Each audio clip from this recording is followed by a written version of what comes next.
Hi, welcome to another BioDevils podcast. Today I'm joined by a number of different guests, and we are going to be talking about some Resident Evil. So without any further delays, let's get into introductions. You all know me as BioDevil Dom. Next up we have DevilHunterJames. Go ahead and introduce yourself. I'm not doing the fancy intro this time. Alrighty. I know which one you're talking about, Callisto. Yep. There will be no fade this time. Alrighty. Up next we have Eli. Why is everyone going to bingo? Alrighty. Up next we have Iveega, otherwise known as Levy. You don't know who I am. Next up we got KaptainKaos. What's up, guys? And last but not least we have Nemesis. What's going on, everybody? Glad to be here. Alrighty. And Brandon was supposed to join us, but I think he might have fallen asleep. And we were also supposed to have one other guest, but they decided to back out last minute, so that's all right. I think we have a, good quality cast here. If Brandon does show up later, we'll have him introduce himself, and we'll kind of go from there. But that being said, I'm going to go ahead and read off the first question, and we could get this discussion going. So, what were your thoughts on the recent announcements for Resident Evil at the Capcom showcase? Where's Dragon's Dogma? Oh, yeah. Don't you mean the recent announcements in general, right? No. We're just talking Okay. Ari. No Okay. Dragon's Dogma. No, none of that. No just Exo Ari. Primal. No. Okay. So, not really surprised. I know they're going to show off RE4 Remake. I knew they were going to show off Resident Evil 8. But I didn't expect them to be like, hey, here's DLC. Here's Mercenaries. I kind of saw the DLC thing coming. A lot of people were speculating there was going to be Resident Evil 8 DLC, but I guess I just wasn't really sure when they were going to show it. I guess it made sense for them to, till the Capcom showcase to show that. I was excited to see more Resident Evil 4 after they initially had announced it. I'll be honest, I kind of wish there was a little bit more about that, because I remember they were like, oh, here's the gameplay, and it's like 10 seconds of Leon walking. Yeah, I'm with Chaos on that. Yeah, I was really like, should have come just. on, really? I was a little bit disappointed. I was like, I kind of wanted a little bit more, but I don't know. I was like, I guess- do a spin kick. Don't tease Yeah. me. Literally, at the very least, Capcom should have given us Leon doing a spin kick. Or him jumping out of a window, for God's sakes. knifing a dude. I guess we'll probably talk a little bit more about the DLC itself. I will say I was a little bit surprised that they announced, in regards to the DLC for Village, that they're going to be like a third-person mode, because I feel like, and I talked about this before we did the podcast, that I could be misremembering, but I feel like there was actually a mod of that somebody had made. There is. For Resident Evil 8 with the third person. Yeah, with third person. It's a thing. Mode. It's a thing for 7 as well. Yeah, and I'm like, and as Dom has informed me, Capcom does kind of have a history of doing this, I guess, of just kind of taking mods and kind of, just passing it off as their own. They did that with DMC Devil May Cry, where they took the triple Angel Evade from that game, and that was originally a mod. I don't know if they worked with said modders to get that going. I think that was also the case with like the Virgil coming into DMC 5. That was initially a mod, because most of the moveset was already there. So I don't necessarily want to say that they take mods that exist and make it their own in every case. I would say that it just so happens that at least in these more recent examples, because that was the case with like DMC Devil May Cry, but like with RE7, RE Village, and DMC 5, that was stuff that, for the most part, they'd already been working on, or they had the ability to do so. They just chose to do it, at this point. Yeah. They aren't doing a third-person mode for 7 yet, or at all. Possibly, Well, we don't know. I was gonna ask with that too. Like, would you guys be more likely to, I guess, replay the game in third-person mode, or like, does that make you like want to actually like go back through Village, and because now it has like third person, and I guess it feels more like we'll talk about that standard more. open shoulder. That's a later question. Yeah. Okay, yeah. Okay, well, going on to DLC, I'm surprised that they actually brought back mercenaries. That's also a later question we'll talk about. Oh, Yeah. fuck, man. We're just I talking. guess we have to keep it short for Yeah. that one. Yeah, Fine. I guess we should move on to 3 then. No. Next question. No, we're not skipping all the way to 3.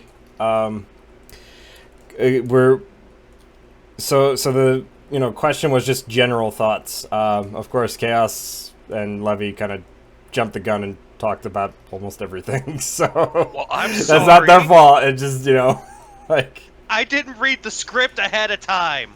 hey, there's no script. But yeah, no, it's fine. Like, it happens. Does anybody else want to share their thoughts really quick on these announcements before we move on like actually focusing on the individual announcements and going really in depth on them?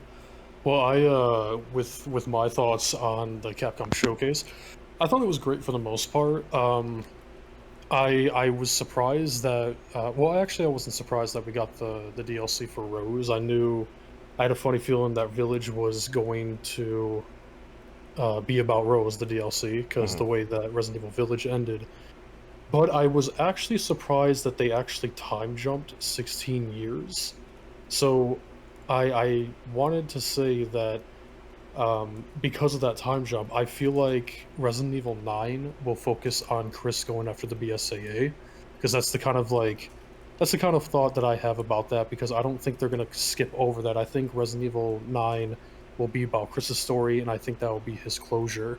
And then after the DLC, since that takes place 16 years after, I think Resident Evil 10 will focus on either more of Rose or more of a brand new character, and they'll time jump like maybe 20 years after that, and then focus on new characters and new storylines. So that was actually a pretty cool reveal. I did also I'm not a huge fan of fighting games, but I am kind of looking forward to Street Fighter 6 as well.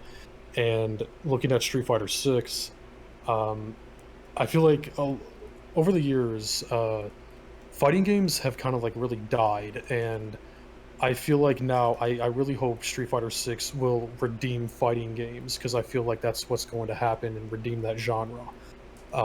But regarding Street Fighter 6, I actually am looking forward to that. I want to see what Capcom does. I do love how there is a story mode for it, and there's more exploration and all that good stuff. So they're We got really a budget adding this lots. time.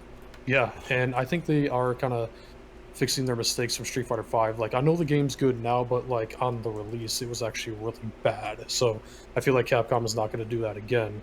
And regarding with the RE4 stuff, they didn't really show a lot. They showed us the same basic trailer, but only a couple new shots of Leon's face reveal.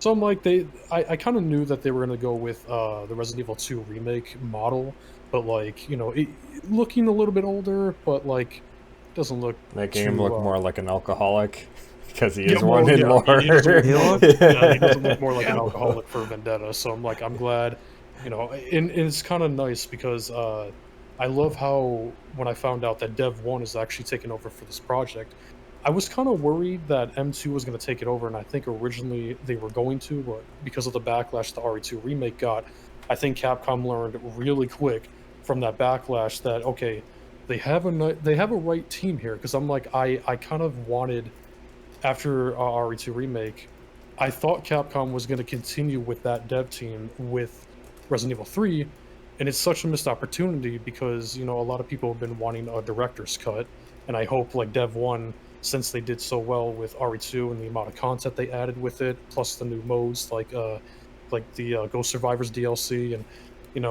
with RE4 now that they're coming back for that, I think they're going to learn from that, and I think Capcom now realize yeah, they have a good team right here, and Dev 1 is a team that I highly respect, and I'm glad that they took it away from M2 and gave it back to Dev 1. So, I've always been telling people that to not worry about the RE4 remake, because if they look back at the RE2 remake and using the 1.5 stuff and using all the stuff from the betas, and that's what they're doing with the RE4 remake, like Leon's jacket, his 3.5 jacket, they're taking a lot of inspiration from 3.5, which I truly enjoy. Same thing with Ashley Graham. They're using their outfits, and I think there's going to be more content put in the remake than there was in the original, plus like new scenarios, new modes. So I think in Resident Evil 4, since it's like a highly, it's one of Capcom's most popular Resident Evil games, they can't really afford to mess this up. So I Now think you sound that's like why. me. Yeah. Well, I mean, if this goes another, because a lot of people were kind of worried that, okay, is Resident Evil 4 remake gonna, or reimagining, because they Yeah, confirmed because it was a they keep reimagining, using but, that now. We're definitely gonna touch up on that later too. But yeah, since Resident Evil 4 is, I think, Capcom's second biggest, most popular Resident Evil game, because I think Resident Evil 5 is #1 on their list right now. So on their platinum title list, actually, it's RE7 now. Oh, okay. It's been RE7 and then followed up by RE2 remake. And then Okay. Village, I think, is also in like top 5. So like those games are definitely, definitely selling. It just, I think, when we kind of talked about like RE3 remake and what they could potentially learn from that, going into RE4 remake in a previous podcast. But I was stating that like what a lot of people forget is that RE3 remake had the unfortunate downside of having too many developers on hand with that game, which is why it turned out the way that it did, because nobody could agree on which direction RE3 remake should go into. And as a result of that, originally when M2 was going to take on the project for RE4 remake, they did want to actually do a more one-for-one remake of RE4 because of the backlash of RE3 remake. But Capcom still wants to be able to change aspects of RE4 remake, but it does seem like, based off of the footage that we've seen so far, they are keeping like the core like aspects of RE4 remake that we're used to seeing. So we'll definitely like touch upon that, like it is in a later question for sure. I was gonna say Yeah. too, like looking at the trailer, like I kind of knew this was gonna happen, because when Dev 1 took over this project, I knew that they were gonna take stuff from 3.5, and I'm gonna definitely say this game is a remake of Resident Evil 3.5 because of the horror elements. It looks like they're taking a more serious approach. It's gonna be like, I think there's gonna be action sequences here and there, but it's not gonna be like over the top like how it was in the second half of the original. I do like they're gonna give these characters a lot more backstory, and that's, we kind of saw that in the first trailer. And regarding characters like Ashley Graham, I don't really like that character in the original, and I've always told people this, but I think what Dev 1 is going to do, I think they are going to make her more likable, and if they do that, then I will definitely like Ashley Graham a lot more to, be around in the remake. And I'm pretty sure that's what Capcom Dev 1 is going to do, because they are a very dedicated team that like to expand upon storylines because of what they did with RE2. So, I feel like this reimagining of RE4 is going to be in the right hands, and I do like the darkness of it, and I love how they're approaching these characters. I also heard that, with Ada Wong, I don't know if you guys knew this or not, but apparently the woman who played Ada in Welcome to Raccoon City, she's going to be the face model for Ada. I don't know if that's confirmed, but like there's been things going around saying that Lily Gaio is going to be the voice model for Ada, which is fine, because I'm like that, she looks like Ada in the film. It just kind of sucks how she was used and the way that the film was written. Yeah. But I know that Johannes Roberts said also that Ada Wong was actually supposed to be in the film a lot more, but she had a lot of parts cut, so it wasn't just going to be in the end credits scene with Wesker. And even that, I was like, why are they doing that? But I can kind of see where Johannes Roberts was going with the whole Ada Wong and Wesker storyline, because they did work together in the Separate Ways DLC. So it's kind of true, but like in RE2, not really. So I get where he was kind of going from with that. But I do think there's going to be way more scenarios in the RE4 remake, and I would look, when I said the thing that I said about Ashley Graham, I would love for her to have a storyline, her backstory with, like how, say something like her dad kind of teaching her at a young age to use like a weapon, like either a gun or a knife. So like when we see her captured in the castle, she can actually help Leon to defend them. So I Maybe she'll don't. have some of that experience. Yeah, so we kind of talked about that in that previous podcast as well, and I don't think they would do that, but I definitely think that like maybe like small defensive items like a taser. Or I like said a at brick. least a knife, something. Yeah, Yeah, a knife. would A say knife at least- would be at least nice. a knife for to Yeah. defend herself, because like we all know that she's gonna have scenarios in this. And when I looked at the first trailer, I noticed when she arrives in the village, because I kind of want to say too, like regarding backstory. I think in this we'll actually see how Ashley gets captured.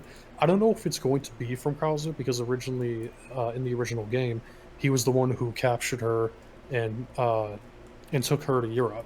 So I'm like, a lot of people were also telling me that Krauser might not even be in this game, because apparently the game's going to be focused on Lewis for his parts. I And if don't that's the think they case, would. then, I don't think they would cut Krauser out though. yeah, But that's definitely something we could, like really talk about in that later question, because like I said, we do have a question that's more focused on that term, like reimagining. So Yeah. we could definitely like follow up with that later. Yeah. I do want to go on to question number 2, unless if anybody else had any like just brief thoughts on the overall like RE announcements before we talk about like any specific one, because specific announcement that somebody might have been most excited about, because that is definitely question number 2. I did want to say too. I think one of you guys kind of brought this up earlier, but I will say I was pleasantly surprised that we are now getting a third-person perspective for the Gold Edition, and because a lot of people wanted that for a very long time, including myself, and I've been always saying that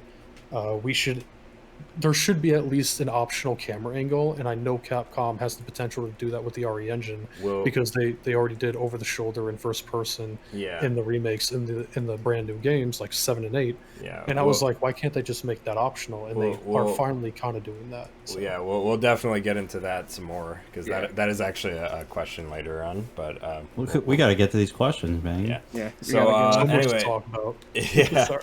Anyway, yeah, it's no problem. I know everybody's excited. So, James, you want to go ahead and read off number 2 for me here? We had quite a bit of announcements during the event. What were you most excited to see? I would say RE4 to Street Fighter. Like, because I didn't expect 7 or 8, because that was kind of like a surprise. Oh, I mean, I guess you could say 8's a surprise. They were teasing it. They hadn't announced it. We didn't know when it was going to be. Mm. But I was more was- anticipating RE4 or Street Fighter 6 so far. Good. I was very surprised when they showed off the RE4 DLC, or the Resident Evil 8 DLC. See, we're all thinking RE4. yeah. It's unavoidable. Yeah, I I mean- specifically listed the like RE related announcements, so let's try to keep it RE here when we And talk about the to be fair, announcements. RE8 does have a lot of 4 DNA. I mean, it's pretty inspired by it. So. Yeah, exactly. And to piggyback of what Nemesis said earlier, I thought the DLC was going to be focusing on Chris instead of having a Rose DLC. Yeah, that's exactly what I thought too. I was Yeah. like, at first, because I thought like the way that Village ended, I thought it was gonna continue on into the DLC, and then I initially thought that it was gonna pick up on Chris going after the BSA, and then it was gonna continue on into Resident Evil 9. But apparently, I guess they're gonna, from what it looks like they do want to finish up the winter storyline before finishing up everybody else's arc, storyline yeah. and everything. And I think I feel like they are going to do something with Resident Evil 9, and they're trying to do something big. And my guess is, because they are probably going to go back to Chris's storyline going after the BSAA in Resident Evil 9, I actually made my own version of like what to expect in Resident Evil 9, and I really hope if Capcom is going to be doing this, then I really do think Resident Evil 9 will be like the most talked about Resident Evil game for like the next like decade.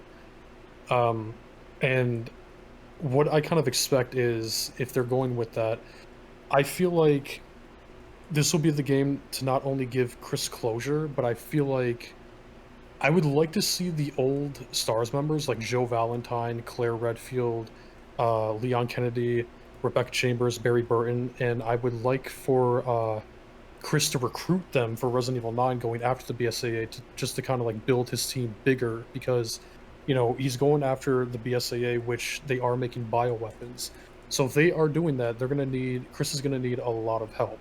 So if this is what Capcom is going to be doing, where Chris recruits Jill and his old Stars team and all that for the Hound Wolf squad, um, it will be the game that will answer everybody's questions because everybody has been wanting Jill to come back for the last 14 years. Everybody wants to see the Redfield siblings. People want to see Rebecca Chambers in another game. They do want to see Barry make a comeback because I feel like Revelations 2 would have been his closure, and they did have something going there. It would have been great, but I feel like, in my opinion, that they really ruined it with that Natalia ending, and that was just so unnecessary. So I feel like they need to redeem Barry Burton one final time in Resident Evil 9. But if Capcom are going to be bringing all these characters back to close their storylines off, then I feel like this is the way to go. I think this is because I want to see them all have their closure. I want Resident Evil 9 to kind of be the game done right, but also give like their characters closure. And if like a certain character like Barry Burton dies, but as long as it's justified to where it actually meant something, which means like saving his former partners, because Barry is like the oldest in the Resident Evil franchise. Like he's the uncle, he's the father, the grandfather, like all that to like all these characters. And if you kill Barry Burton off, at least that would make sense, but it would also have like an impact on the characters, but also it would be like a nice closure to the story to like kind of close the legacy out. And there should be a funeral at the very ending, and then after Well, Resident Evil 9, I feel like yeah, Capcom could use new characters and create a new timeline because that's where they kind of like are in a struggle right now because uh-huh. they have this habit to like introducing new characters, but they never bother to finish their storylines off. And it's like, at least finish off the characters that we grew up with so that we could say goodbye to them one final time. And then Capcom can move on to new characters and a new timeline. Yeah, I was gonna say, to try to get it back here on subject, right? Because obviously now we're kind of bleeding into like, what we could expect moving forward, right? Or possibly what we speculate might be happening moving forward, right? Like out of all the like RE announcements that have come out so far, I would personally say like the RE4 remake information was definitely most exciting to me. Although I will say like that third person camera DLC for Village is a second. I don't necessarily know how I feel about the Shadows of Rose DLC per se just yet. Anybody that knows me knows that I'm not a big fan of like psychological and paranormal stuff bleeding into RE. I think it really doesn't have a place in Resident Evil. So that's what it is. But aside from that, we had like the Reverse release date, which we'll talk about very soon, and the official PS5 and Xbox Series ports / PC patch for RE7, RE2 Remake, and RE3 Remake. And that stuff is cool too, but I think that the real like I think as James would probably agree with me on this, the real like kind of star of the show in this case was the RE4 stuff. As small as it was, that was the most exciting thing to see. It is the thing everybody wants to see, including myself, of course. Yeah. Well Or said. acting, then. What about Chaos and Levy? What did you guys think of? What was your favorite announcement of those RE announcements? I was gonna say, I mean, I'm pretty much on the same page as you, Dom, with like what I liked about it. I mean, I liked that we got a little bit more of the Resident Evil 4.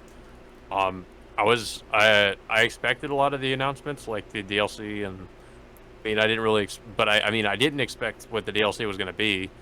I did, like a lot of other people, think it was gonna be like what they were setting up in Village, Chris going after the BSAA and all that, but I did not really see the. I'll be honest, I didn't really think it was actually going to be about Ethan's daughter. So that was kind of a surprise to me. Mhm. But I am curious to see where they're going to go with that story. I am kind of wondering what kind of, like Dom said, it does seem more paranormal, and it does seem like a little bit different from what we're used to in a way. So I'm kind of wondering where they're going to go with that. It's not game. like, and I'm sorry to interrupt, it's not that like RE has never done paranormal or psychological, but it's just that every time they do it, it's so out of place. And I know some people don't really mind that as long as, Capcom sticks to horror with RE, but personally, I'm just not a fan of it. I'd rather that, RE established itself as like this franchise about biological like monsters and viruses and parasites and all this other stuff that could be a biological threat. And granted, like if you were to look at like what Resident Evil was going to be in concept, yeah, it was going to be a bunch of different things with like fucking cyborgs and ghosts and mad scientists and shit like that, and that never went through because everybody in the development team thought that was ridiculous, and that's why they kind of narrowed it down. And now it's almost like Resident Evil's kind of going full circle whenever they do stuff like this, where they're pushing more for like, hey, let's have like ghosts now, let's have like psychological horror now. And it's like, this isn't necessarily bad, it's just that why didn't you just make a new franchise at that point, a horror franchise? So that's kind of where my stance lies on stuff like that. Oh, they do have other horror franchises they've been kind of letting collect us for a while, so I mean, it's funny. I was actually going to say too that to where you're coming from with Resident Evil being going back to like where these games should have been its own thing. Like I kind of felt that way with Resident Evil 7 because Resident Evil 7, don't get me wrong, like I've always stuck to like the same opinions that I've had when the game first came out, and over time I look at that game and it's just like, if you're playing it as like a Resident Evil fan or like a Resident Evil game in general, it doesn't really scream Resident Evil to me, except for the horror elements, But I will say that even now, when I look at Resident Evil 7 and even Village, I don't necessarily see them as Resident Evil games at all, but I just see them as its own thing, and I really do think Capcom missed the opportunity of making Resident Evil 7 a brand new IP, because it would have been like another Outlast, where it's it would have been like that kind of horror game. You have a brand new character, you have the whole thing with like the Baker family. It had nothing to do with like Resident Evil at all. It just completely was like its own thing, and that's the way I kind of like see those games. And if Chris Redfield wasn't in Village, which I still don't think it was really necessary to have Chris Redfield in there, but I'm at the same time I'm kind of glad that they did that, because it was a way to fix his model. Because I know a lot of people like hated Resident Evil 7 Chris, so yeah, I'm kind of glad they did redeem his look in Village. So if that was like the excuse to put him in there, I'm like, even though Chris Redfield didn't really have a major important part, I feel like, in the story of Village, but I'm glad they just brought him in there to kind of fix the model and kind of like redeem that. You could make the argument that was kind of like, hey, we wanted to have like closer ties to the series, so why not bring a series veteran like that into the that's what I was kind of thinking.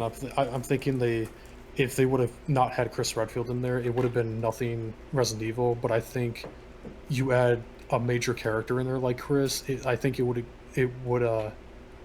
not only would it give Capcom the excuse to change the model, but to get the game to sell. I feel like, If only they would update the character model in 7. As much as I don't like that game, they should at least do that, because it doesn't look right at all when you jump from that game to Village, and it's like... I mean, we always got mods, so I mean... True. I mean, I'm just kind of glad that we do have another game with Chris, so I'm like, I don't have to look at Resident Evil 7 and be like, yeah, that's the last version that we saw of Chris, and I'm like, yeah, that would have sucked, so... Yeah, at least he looks like what Chris was post RE6 and Vendetta. And here's the thing. Yeah. Here's the thing. Like, a lot of people were telling me for like months after Village came out, like, no joke. I don't know how, but like, people were saying, "Oh, that doesn't look like Chris." I'm like, "That's exactly what Chris would look like under the RE engine." I'm like, "Are you kidding me?" That's what he should have looked like. Yeah, exactly. Yeah. It's like that's exactly how I pictured him under the RE engine. I'm like, people were like, "I'm like, you got to be messing with me if people think that this doesn't look like Chris compared to Redfield and 7. Like, you're out of your mind. Yeah. If you think Village Chris doesn't look like RE6 Chris, come on, but older, you know." Did anybody want to share what they were excited about before we move on to question 3? I was excited for RE-verse having a release date, so I don't have to get it. Well, okay, seriously. Oh, I'm gonna be serious about this for a moment. Honestly, like RE4, like I wasn't too like I'm glad they showed up a little more, but it's like I already knew it was a thing already. So. But the DLC that they show off for Resident Evil 8 was nice, for the most part. Like, I'm kind of glad that they're going to continue with 8 for a little bit until they give it the can and be like, we're done with Resident Evil 8 or Village. And then it's like, you get to play as Mommy in Mercenaries now. I mean, what? Oh my god, the Mercenaries with Lady D. Oh my god. I'm going to be all over that. I mean, I'm kind of glad that they're adding stuff with Mercenaries because, I mean... Don't get me wrong, Mercenaries and Village was actually pretty fun, but like I feel like they really need to add more because it's just like I don't know, like playing as Ethan is all right, but it's just like we have the main story for that, so it's like I'm glad they're adding Chris. I wasn't a huge fan of Lady D like a lot of other people, but like I'm kind of glad that they are adding like new modes. I don't know if they're gonna be having the third person mode for the Mercenaries. I didn't see that. I know that was only for like the story mode, but yeah, they're being very unclear about that too, because it's only the Shadow of Rose DLC that has the third person, and they didn't say if that DLC. They didn't even say if that DLC has first person. They only said that was the way that they worded it sounded like that DLC can only be played in third person, which would be really weird because they also just announced PSVR 2 support for the game. So, yeah, I think it is. I think Rose's DLC is third person only, which is fine. But it's like I'm pretty sure a lot more people will be happy with the third person scenario than first person because but if they do make it optional, maybe they weren't being too clear about it in the presentation, but maybe that is the case. That is going to be optional. But I'm just happy that it is optional in general. So I really hope that Capcom does that going forward with like not only for the updates for Village, but with Resident Evil 9 and so forth. Because like I said earlier, not everybody wants to play it in one certain camera angle. Like I said, we'll definitely get into more of that a little bit later, because I do have a kind of broader question about that DLC in particular. So definitely hold your thoughts on that one. That being said, Eli, can I have you read off number 3? Sure. Does anyone really care that RE-verse is coming out at this point? See my hand. No. I think we can all unanimously say no to that. Well, I already said yes because I was going to avoid it anyway. Is RE-verse that multiplayer thing? It's the dumb PvP one. It's the PvP game that everybody thought that Capcom wasn't going to release, which I've been telling people since day one. They're going to release that because they're obligated to, because A, they advertise it on the box, and B, they literally include new codes on every new physical copy of RE Village, and if you get it digitally, you automatically get that code applied. So like they have to, they had to acknowledge that they were going to release that. They couldn't just leave that be and be like, oh yeah, we're not going to release it, because that could get them into lawsuits, essentially, for false advertising. So that's why they're releasing it. Do I care that they're releasing it? Not really. I mean, I played it. I thought it was okay, but like, yeah, I didn't really want this. Nobody really wanted this, and It's gonna die on day one. I'm pretty sure, because even when the beta came out, because I actually played the beta when they released that, and I played it for, well, I tested it out for like an hour and like 40 minutes, if I remember. And I was only able to join 2 sessions, and this is where my problem with these games lie, because like if you look at games like Resistance, I really liked Resistance, but the reason why I feel like that game mostly died, I mean, there's probably a few people that play it still, but the reason why it's not as playable now is because Capcom doesn't make these games optional for online and offline. Now, if they would have done that with Resistance, I would have played it a hell of a lot more, but I don't know why. I feel like when they put Resistance with RE3, I felt kind of ripped off, because, since it's only requires online only, what would be the point? Because, you're investing money in this, and if people stop playing it, you'll never be able to play that game again. So you wasted like 30-40 bucks. So you bought 2 games, but you can only have one, like, for the time being. To be fair, like, the game, you're really only paying for the main game. So like in the case of like RE3 Remake, you're really only paying for RE3 Remake.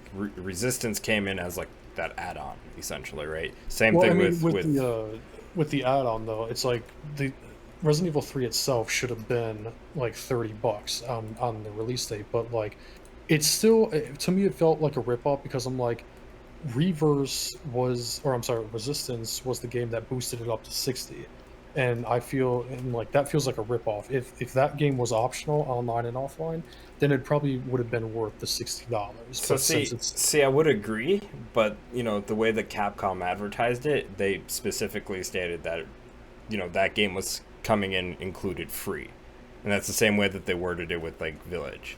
So like I would agree only on the premise of like, hey, yeah, you're kind of paying for a remake here, and at least in the case of like Remake 3, as much as I like that game, yeah, for all its shortcomings, yeah, it probably wasn't really worth that $60, or more if you paid for the collector's edition like I did. But that being said, like, the only reason why I disagree is because of the way that Capcom advertised that, in that, Resistance and Reverse, they are bundled in as a free title, and not as a paid-for title. So, and plus, if you have the code for it anyway, it is technically considered free. Like, it just comes in free. You're not paying for that. You're paying for. Yeah, I can kind of see where you're coming from. I kind of feel like it's nice, but like at the same time, it's like, what happens if you wanted to play that game in like 10 years, but you can't because the servers are now dead? Which. Yeah, and in that sense, yeah, I do agree. Like, yeah, should there be offline modes for these free games? Yeah, I mean, agree. You never know, because I'm like, right now, I mean, I liked Resistance, I really did, and I don't play it as much anymore because it wasn't optional. So that was kind of like, that kind of like took me away from it.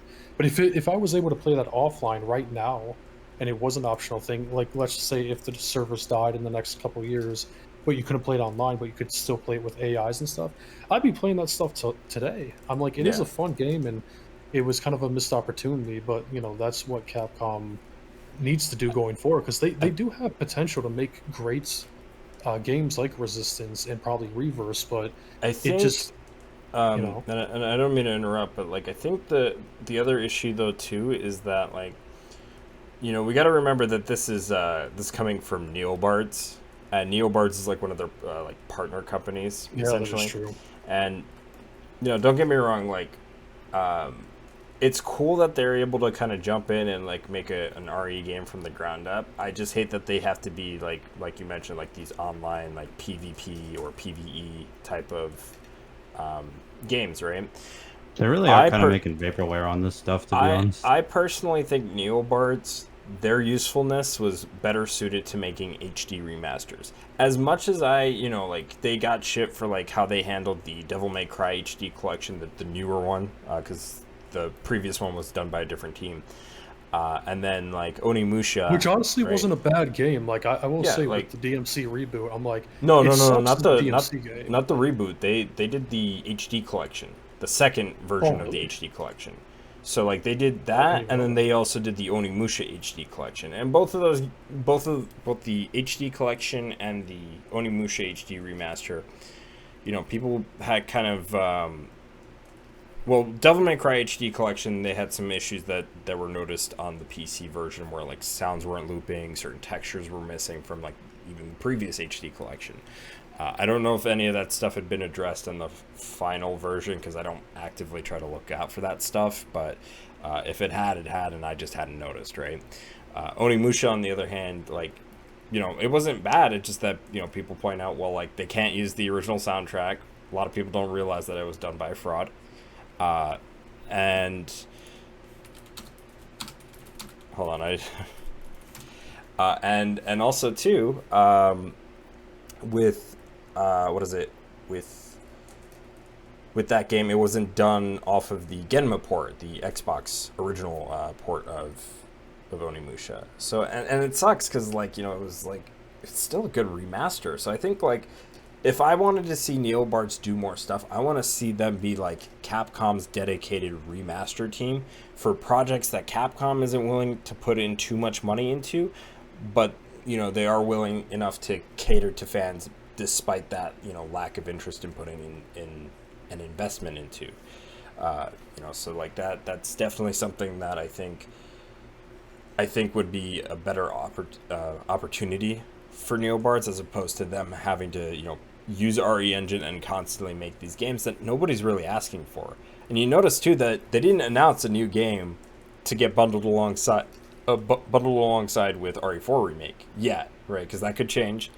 But as of yet, we're not seeing anything, and I think Reverse was a good indicator that nobody really wants them to keep doing these kind of standalone RE games. That, and I know I might be just speaking out on behalf of myself here, but like I think that again, Neobards is better suited for HD remasters. But I don't know how you guys feel about that. I want to say this too. Speaking of Neobards. Now, you know how we have like Reverse and stuff like that, but I thought about this. Do you remember a while ago, if they can make games like Reverse or Resistance or whatever the case may be, why can't they do that separate? Because when you look at games like the Mercenaries 3D, that was its own thing. So imagine if we had Resistance as like its own game and its own physical copy or whatever the case may be. What if we had something like that, and then same thing with Reverse, so that way, we wouldn't have to feel ripped off when it comes to like trying to for Capcom to combine it just to try to like boost the pricing up. It's like, why not just make it its own thing like the Mercenaries 3D back on the 3DS? I'll tell you exactly why. Because when it came to Resistance, everybody was disappointed that it wasn't Outbreak, like a new Outbreak game or a remake or a remaster of Outbreak. So like, because of that, it was very like indicative of Capcom not being confident in this project to sell it on its own. Same thing with Reverse, because they already knew like people were not happy with all their other previous endeavors of PvP RE games, because we had Operation Raccoon City, we had Umbrella Corps, which was even worse than Operation Raccoon City, and now we have Reverse. And I will admit this: Reverse actually plays better than Umbrella Corps, so it has that. It has that. I will agree to that. I will agree to that. It really does. And that being said, right? It's like, okay, even though that's the case, nobody wants to play these games, right? Nobody's asking for them. Nobody's looking for them. Everybody, as far as I've seen, has kind of unanimously agreed that shut up. But they've kind of all agreed, right, that like Capcom's best suited to cooperative online games or co-op games for Resident Evil, as opposed to online like PvP type of games. Can I say this too? When you mentioned Outbreak too, I have to say this. It's like everybody wants a remake of Outbreak, right? And I don't understand. Like, Capcom is making games in the same style as Outbreak because, like you said, Resistance is basically Outbreak 2.0. It's like the only difference is there was a mastermind, new characters, and different locations. But it's like you add in the Outbreak characters, get rid of the time limit, the mastermind, and then put in the areas from Outbreak. It's Outbreak.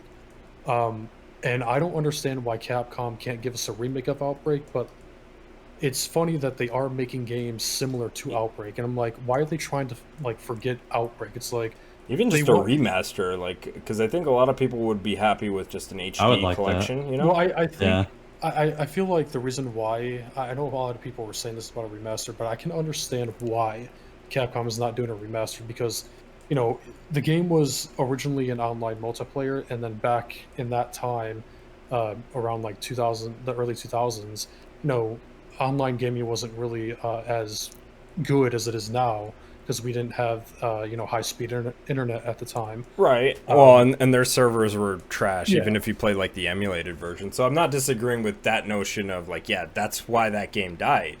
But like, well, no, it's not because it died. It's just the matter of fact is like, if they had to like, they probably lost the coding because, you know, you have to use like, they have to go back and find the original coding in order for it to work in today. So I can understand why they can't do like a remastered version, but I don't understand why they can't remake the game because they have the engine, they have the assets, you know, they're making games like Outbreak, but they don't want to give us Outbreak, and that's been highly demanded for like almost over 15 years now. It's just I will never understand that. It's grown in popularity ever since the RE2 and 3 remake, and ever since the emulated like online scene kind of blew up with that. Because like people realized like, oh shit, this game is actually good, and you know, when you actually have like modern voice communication apps like Discord, right? You're able to actually know what you need to do and communicate with your team. You say that.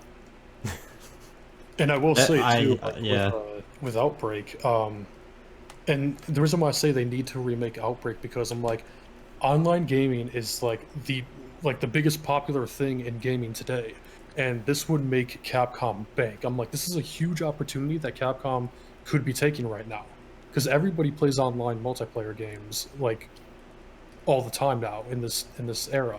So I'm like, I don't understand why Capcom is not jumping on this opportunity because I'm like, honestly, like, if they remade Outbreak, but actually made it like online, offline, I hope to God they actually made it online and offline because Outbreak is such a popular spin-off Resident Evil game. But it's like, since online gaming is a huge thing in today's era, it's like it's a missed opportunity to try to revive it. Yeah, and it would be like, honestly, the way I see it, like an Outbreak remake would be like the Left 4 Dead for Capcom. You know, it's like a game that they can actually bank off of for like over a decade and more. You know, like this would you could have it be episodic like Revelations as well. That's how I would have done it at least. That is true. I mean, honestly, if they did remake Outbreak, it's like, yeah, this would be like the Left 4 Dead for Capcom of this generation for Resident Evil. But yeah, they'd be making a lot of money for this, and it's just, man, the amount of updates that they can do with the RE engine, you know, over the years, if they did that, it's like, dude, there'd be so much to do. It's like, Capcom, like, what are you doing? All right. You know? Before we move on here, I did want to go ahead and have Brandon introduce himself since he managed to join us just in time. How's it going, Brandon? Alright, I'm in more of Brendel. Let's continue. Alrighty. Did you want to just answer really quick number 2 and number 3 before we move on to number 4? Okay, well, number 3, no one gives a shit. 2, thing I'm excited about? Well, aside from Resident Evil 4 reports, it's honestly the Village DLC. So, but we get to that when we can. Yep. Okay, did legit answer number 3. I'm sure Yeah, I'll try it out because it's a free game at that point, right? But if it sucks, I ain't gonna play it, so not gonna sleep over it. Yep. Yeah. Alrighty. You want to go ahead and read off number 4 for us while you're here and on the mic? Let's see.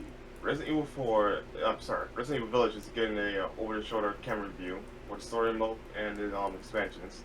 It's unclear if the new camera style is going to apply to all modes or just the story mode. Going forward, do you guys think they're going to add first and third person as an option, or just going to just continue the style until the next game and move on back to over the shoulder? Well, honestly, Personally, originally, I thought that since they were actually going to be doing, well, for one, I'm actually kind of glad that they are making it optional for the Village DLC and the game itself for the main story. But I'm also glad that I'm hoping they do this going forward. But I originally thought before they announced it that they were only going to do first person for new games going forward, and they were going to stick to the third person for just the remakes. But knowing the fact that they are kind of doing that with Village now, that they are doing both, I'm actually happy about that, and I really hope they stick to that because I said earlier that not everybody wants to play in these camera angles, so I'm glad that they are kind of making it fair for both sides of the fan base. And I kind of wish that they would do optional fixed camera angles just to kind of see how that would work. But if they never do that, it's like it is what it is. But as long as we do have like a third person view, I'm all for it. Yeah, I agree. The option Yeah. one or the other, I'm down. I think moving forward, like with RE9, for example, I think that the option to have between first person and third person should be available. Yeah, I feel like Capcom might be like testing the waters to see how people react to third-person mode. Mm-hmm. So maybe not. They might have it in the next game going forward. So, the thing that I'm kind of wondering here, and this is something me, Brandon, and James were kind of talking about in private, was that, like, RE Village is having this third-person over-the-shoulder mode.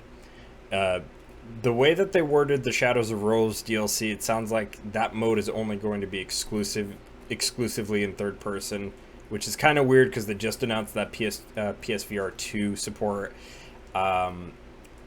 We're unsure if like the Mercenaries is going to have the third person mode. I hope it's really something that you could apply on all the modes, and vice versa with the first person for the people that like that stuff. Have it on all the modes, right? Especially if you're having that VR support. So I do think that that's going to be interesting to see. I am curious to see how they're going to handle this moving forward, because I think that having the option there is great, because then you're not forcing people to have to play in first person, especially if they get like motion sick or something like that, or if people just don't really care or just want to play it in a different perspective than what they're used to. Give them that option to play it in first person, or vice versa, play it in third person. Personally, I prefer playing my horror games in third person, so I would obviously go for that mode every day, all day, no questions asked. But I do think that the option should be there for to give us options. Options are never a bad thing per se. So I do think that having the ability to do so would be nice. Also, something to mention too is that RE4 Remake has PSVR support, and we don't know if that game might also get a first-person mode. They never explicitly went out of their way to say anything about that, but I wouldn't be surprised if they did, especially given the fact that it does have that support, and we just had RE4 VR, so I wouldn't necessarily rule that out of like the realm of possibilities if they wanted to have like, hey, here's RE4 Remake VR, right? So I think just seeing that be there moving forward for every game as an option to switch either from first person to third person or third person to first person isn't necessarily a bad thing, because then it means that everybody could play an RE game exactly the way that they want, minus the fact that it isn't there isn't a fixed camera angle option, and I highly doubt Capcom will ever do that. As much as I would love to see it, I don't think that it would ever go as far as that. But To be quite honest though, Village is not built for that shit in mind, so Yeah. really don't work. Yeah. yeah, Yeah. absolutely. So like, But I will say though, speaking of fixed camera angles, I do think like I look back at the beta version, the test footage of the RE2 remake. Now I do respect Capcom for actually trying because there is footage of them testing out the RE engine for the fixed camera angles, and you can actually watch this on YouTube. mm, So they did. I do respect the fact that they did try, but around that time the RE engine was still fairly new, so there was only like certain limitations that they could have took with the RE engine. But now that the RE engine has become more advanced and it can do a lot more than what it did, I don't see why they can't do fixed camera angles. Because if now that they're doing optional camera angles for like the third person mode with first person, I kind of want to see like if they, because I do know the RE engine is capable of doing that, but I think you got to take. I think it's because they don't want to take the extra time to to have add to in rebalance the game yeah, off to of like that, rebalance right? all of it and all that. So it is possible, but it would take more time to develop if they want to do all three of those camera angles. So it does, I can understand where they are coming from, and having over the shoulder, it's a lot easier because you just have the camera behind the character. So, See, following them. the thing you just said is something that people honestly I just don't understand. Yeah, Fixed camera angles is one thing, right? But Yeah, first and third person pretty much share the same type of playstyle, so you can rebalance the game around both. All you do is change yeah, perspective, really. Yeah, Fixed cam, that's a whole thing to redo that.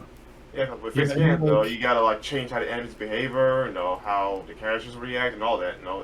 It's pretty much yeah, making another game on top of it. yeah. Which, as cool as that would be to see, like again, I would kill for it, but I completely understand why they aren't gonna do it and yeah, why they would never do it. But I'm all for giving that option to switch between first and third, because then yeah, we at least have those options. And I personally think like for like these at least horror based RE games, if they are gonna start like say make RE9 or whatever they call that, right? Because they might start going for like a subtitle sequel moving forward for every game after Village, right? Um, I think it would be great to just have that over the shoulder perspective, because then you could say like, well, this is more akin to like the Revelations games, so I like those games. Like for me personally, right, I like those games, so I'd rather that most RE games moving forward play like those and like the RE2 and 3 remake, as opposed to 7 and how as much as I like Village, how Village plays as of current before this patch comes out and this DLC comes out, right?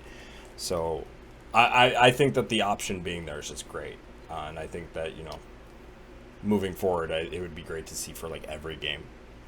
I also was gonna say, speaking of first person, I don't know. Here's the thing: like many people always had that, always had the thought process saying that uh, Resident Evil up until 7 was never first person, and I always have to correct these people. I'm like, does anybody remember Survivor? Because that's exactly what Resident Evil Village was. It was first person with third person cutscenes. So they did do first person way back in like 2000 with Resident Evil Survivor. So And I always tell people, I'm like, yeah, we forgot, did you forget about that spin-off? Because, it's not the first time that, we played a Resident Evil game in first person. But I did like the first person with the third person camera angles or the cutscenes, and I'm super happy that it is an optional thing. But I always have to remind people, I'm like, you look at a game like Dead Aim too. Dead Aim actually was over the shoulder, but when you aimed the gun, it went to first person. So there were other Resident Evil games before 7 that were in those same styles. So I'm kind of glad that like Capcom is kind of like experimenting with the other camera angles and making those optionals for the same game now. So we're kind of getting into that. So I'm happy about that. um, I for one, I really hope that Resident Evil 4 does have a first-person camera angle, just because it would appeal more to the fans who really loved Village and its first-person perspective. I do think maybe if it doesn't, I mean it is what it is, but Mhm. like Yeah, I mean, I'm not going to complain if it doesn't, but still. Yeah, I feel like since it's Dev 1, I think they're going to do as many things for this reimagining as possible. Like, I know some people are worried about the cut content. I think there will be cut content, but not important content. Like, they're not going to take out like important boss fights like the RE3 remake did. And I've always told people this. I'm like, this is why I say Dev 1 knows exactly what they're doing. The RE4 remake is in the right hands. And that's exactly how I kind of see that. Because I'm like, you look at RE2 remake, you know, you have the 1.5 stuff. They took all that content. They gave Ada Wong her 1.5 outfit. Mr. X his 1.5. Sorry, his 1.5 outfit with the trench coat and the fedora. And it's kind of funny that they are kind of doing that with the big cheese too in Resident Evil 4 remake. I don't know why they gave him a fedora, but it's like, hey, They hate bald people, man. I don't know what it is. Wear I a mean, hat, bro. it's an odd concept because I'm just like, we had that for Mr. X, and I'm like, why are we giving that to the big cheese? I mean, I can understand he has a trench coat in the original, so I guess they wanted to add on top of that. But you know, I Now he think looks like the Undertaker. Yeah, he really does. people love the fedora. He You really know? does. I mean, it's a Yeah. good look on help. him. I'm like, I know there Mhm. was like a shot of him far away, but like from what I saw in the trailer, the big Eh, cheese actually looked pretty cool. I mean, you know, even Can- without it, it's like I can, you know, I Can can we- go with the look of the big cheese. So, um, but I think fans don't have to worry about this, especially fans who were huge fans of Resident Evil 4 or started with Resident Evil 4. So, you know, when I saw what they did with RE2 remake and the team who did all that, you know, they gave us like new modes, and I've always said like Dev 1 was overly generous too because they didn't have to put in the new modes like Ghost Survivors DLC or anything, or like the what if scenarios. So, you know, that's why I don't have any complaints about the RE2 remake. I'm like, yeah, they took out the giant spiders, the zapping systems, and the scenarios were kind of same. But those were minor changes that didn't really affect the game as much. You know, they didn't take out like as many puzzles. They didn't take out important boss fights. Like, you know, they took out the giant moth in the labs in the original. I'm like, that's small change. It's like it's not even really a huge boss fight that I don't think anybody cared about, even in the original. So it's like you cut out stuff like that. You know, that's probably what's going to happen in the RE4 remake. They might like you know, take out uh, small amounts of like Ganados in the castle, or like the, you know, certain enemies like that where they don't like, I don't know. But like when it comes to like the big cheese and like U3 or the regenerators, I don't think they're going to take out those enemies because those, you know, same thing with the Garroters. Um, so I think they might like cut down some of the characters in the village and all that, but Yeah. who knows? Uh, But I don't think they're going to cut out anything important like that. I'm not gonna lie. If they cut out U3, I won't be sad. I'm gonna be Same. so pissed. I'm gonna be so mad if they do that because I don't know. I'm like, U3. he looks cool, but like he's like there for like 10 minutes, and then we deal with them, and that's it. Well, I He's mean, gone. he's an important boss fight, you know, because I'm like, in order to get through the destination to save Ashley, it's like we have to go through U3, and you know, I don't want them to cut that boss fight out because I really want to deal with him, the Garroters, the Regenerators, even the Vertigo, because Vertigo is the Oh, important Verdugo. boss fight. That was his name. That's the right hand. I'm forgetting his name for some Yeah. reason. yeah. Look, it's they're not going to cut out the well, it is confirmed now that because it was in the trailer that they are not cutting out the Delago in the swamp. So that is going to be a confirmed boss fight because you see Leon in the boat in the trailer. So yeah, we all know that Delago is going to be in there, and you know I don't think they're going to cut out the El Gigante because if they do that, I'm going to be kind of disappointed.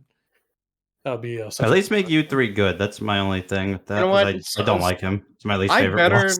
I better shoot the lake and have the fucking lake monster eat me. instantly. yes. I love that. I love how I the feel like Delago that'll be a just jumps trophy, out. like in I think it is a trophy in the original RE4. Yeah, I swear I think it is. That should You just should be a see it in trophy. the you should see it in the VR version because the VR version, oh my god. I'm glad they didn't cut that out. They didn't cut any of that out. So I tried doing that and the Delago jumps out at me and I'm like, "Oh my god, it was such a cool experience, but it was a frightening one for a second." Yeah. Let's keep it going for here. James, would you want to read number 5? What are your thoughts on Shadows of Rose DLC and its 16-year time skip? And do you think there'll be a missed opportunity to have another Chris-related DLC? I don't know with Capcom and like doing extra DLC. That usually doesn't happen too often unless it's like Monster Hunter or something like that.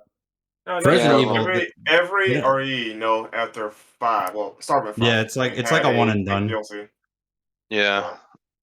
Like I They don't like do multiple DLCs with Resident Evil usually. Not now. Now it's like you get your big one, and that's kind of it. I Yeah, guess if you for want to count, you can't really count Mercenaries because it's like an add-on. no, like but like for the remakes though, like that is correct because remake 2 and 3 didn't have much extra, or especially in 3's case had nothing at all. But for like the mainline ones, like literally 5, 6, 7, and now 8, all had like at least 3 DLCs. I think Capcom's just going to move ahead with RE4 once this DLC comes out for A. I think they're pretty much going to be done with it. I don't see I them. mean, they already announced the gold edition, so they're done after this. Yeah, if it's Gold Edition, Yeah. that's the end of that story. There's nothing to really speculate about then.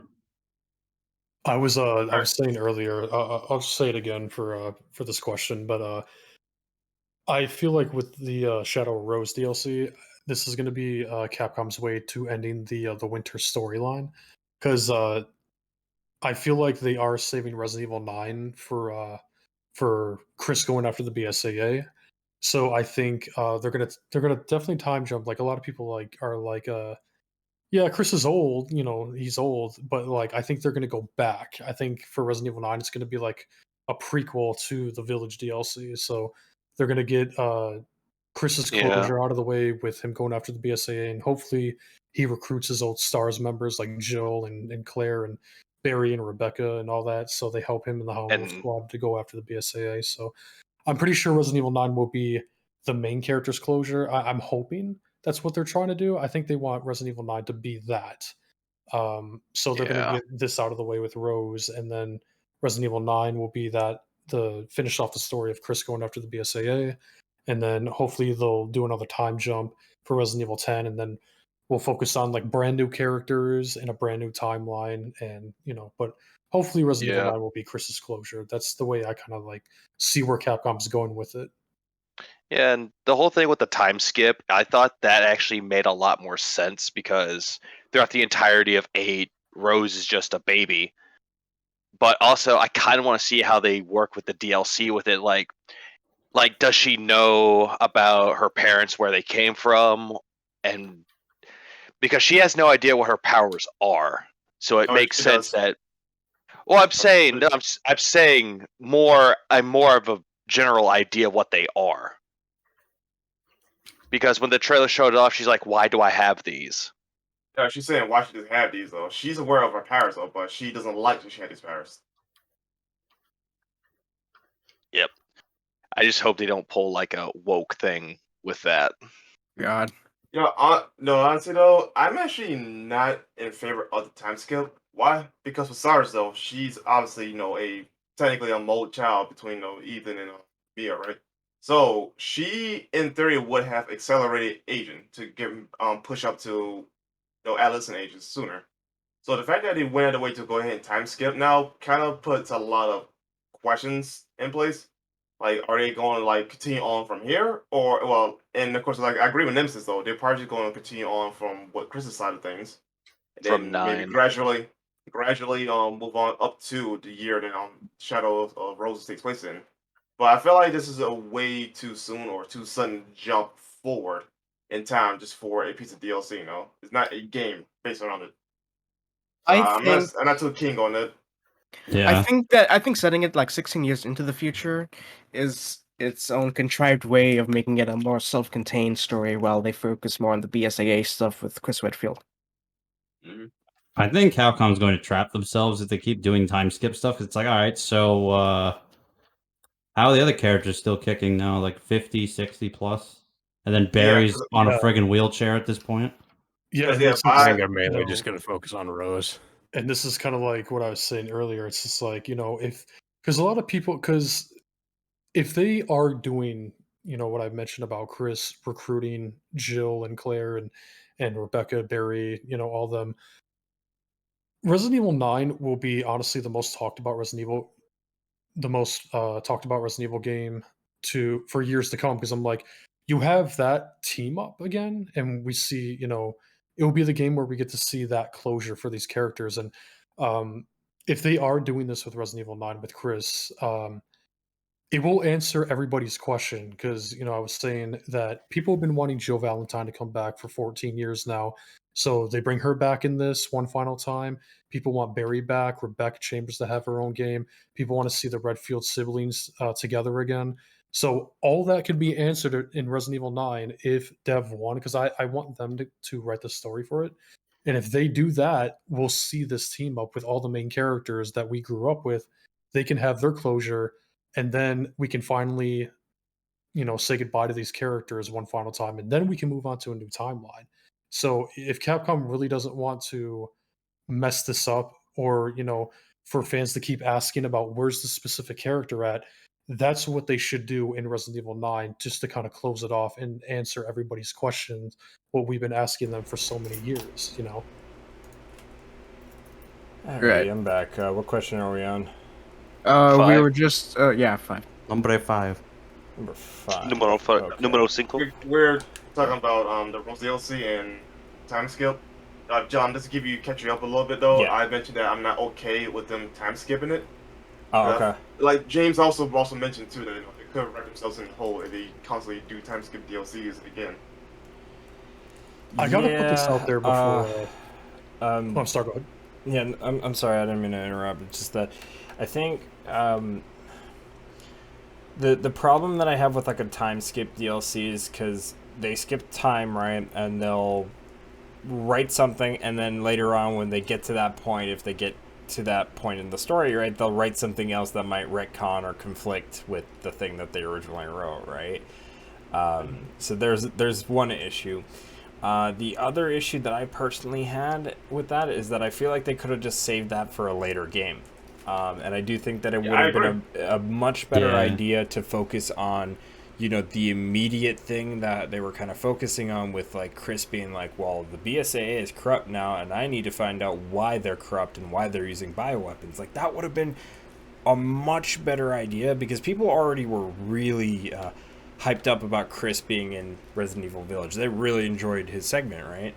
And they also just liked his inclusion in the game. So I think it was just really weird how they handled that. I'm also not a big fan, as I mentioned before, not a big fan of like the whole like psychological or paranormal aspect that they're going with it. I just felt like when I saw that DLC, not so much that it looked bad per se, but it screamed Evil Within to me, and like I don't know what it is. I don't know if it's just the fact that the world was like shape shifting and whatnot, like, or just the fact. Yeah, it's just very out there, and I feel like I understand, like, hey, Capcom wants to try new things and whatnot, but I feel like sometimes when they try these new things, they don't think about it in the context of the franchise that they're working with.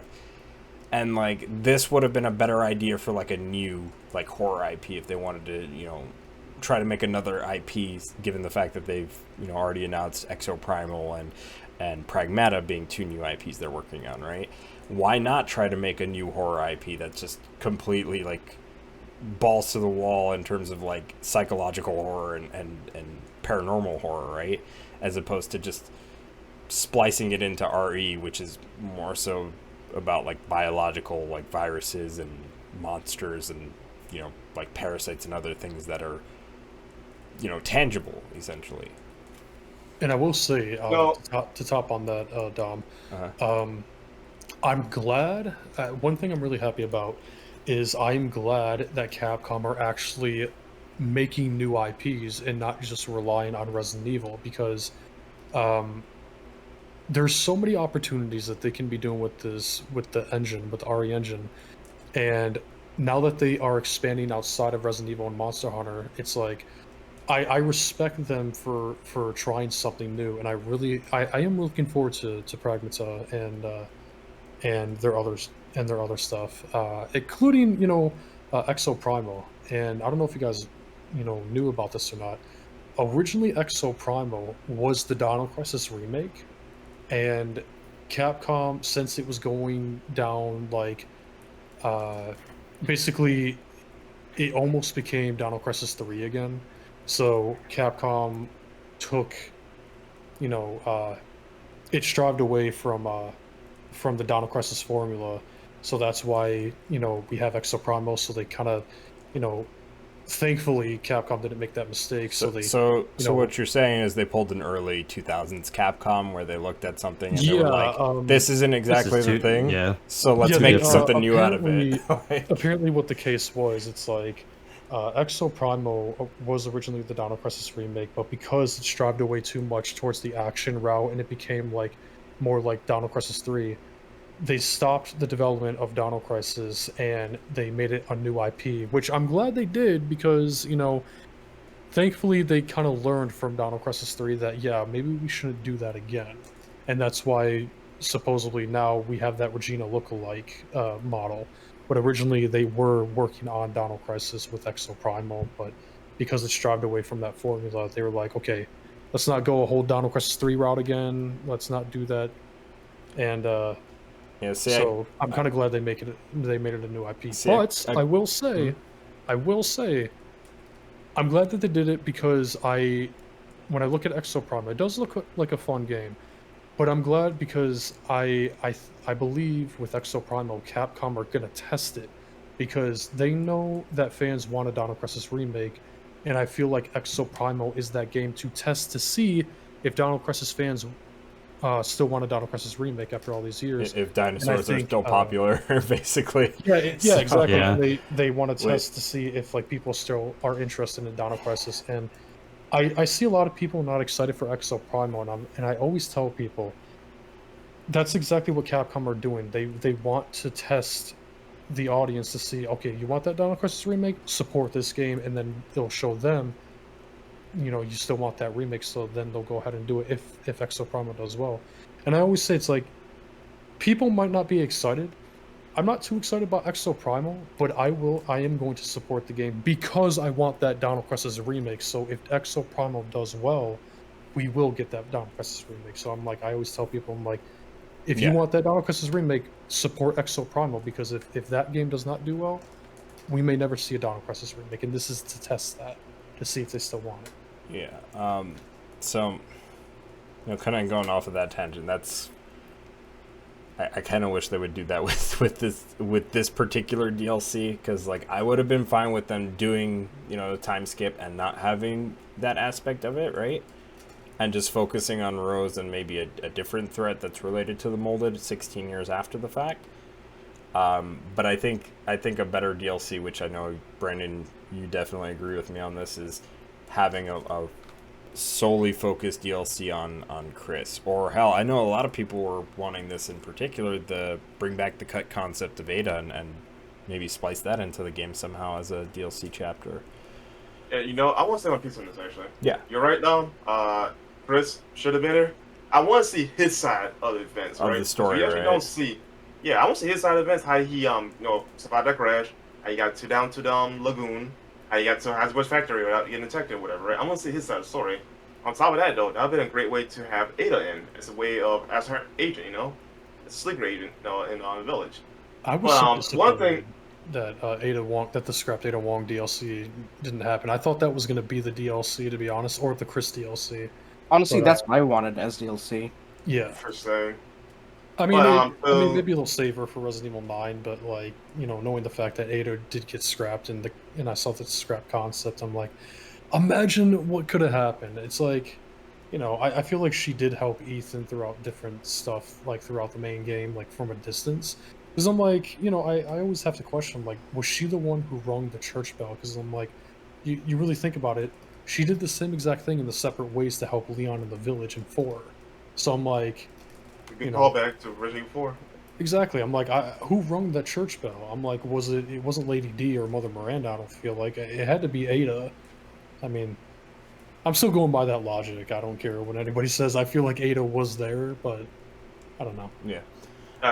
To also continue on from the last part of the balance thing, from psychological and paranormal shit. Yeah, paranormal stuff is just weird. Like, I don't get that shit. psychological I could live with so long as it's done well, whatever. However, though, the theme for Shadow of Roses is it's Alice in Wonderland. So some I'm people actually were saying. I mean, some people were saying it was like hunting ground in a way, and I kind of feel like it was because you got the castle. I mean, the only thing that was missing was Huey, but it kind of felt like hunting ground to me in the Shadow of Rose DLC. That's the kind of vibe I was it getting from feels it. more Alice in Wonderland because you got her going to Medicine and Madness. You got the Mad Hatter, aka the Duke, summoning his little legion, and among other things. So like, it feels more like Alice in Wonderland because given that village is like in a way like a fairy tale type story told in real time. That makes sense. And it would make sense if they go to the same. See, which is why I see a lot of Alice in Wonderland inspiration. I do like the theme they got going on for it. Just I hope they execute it properly.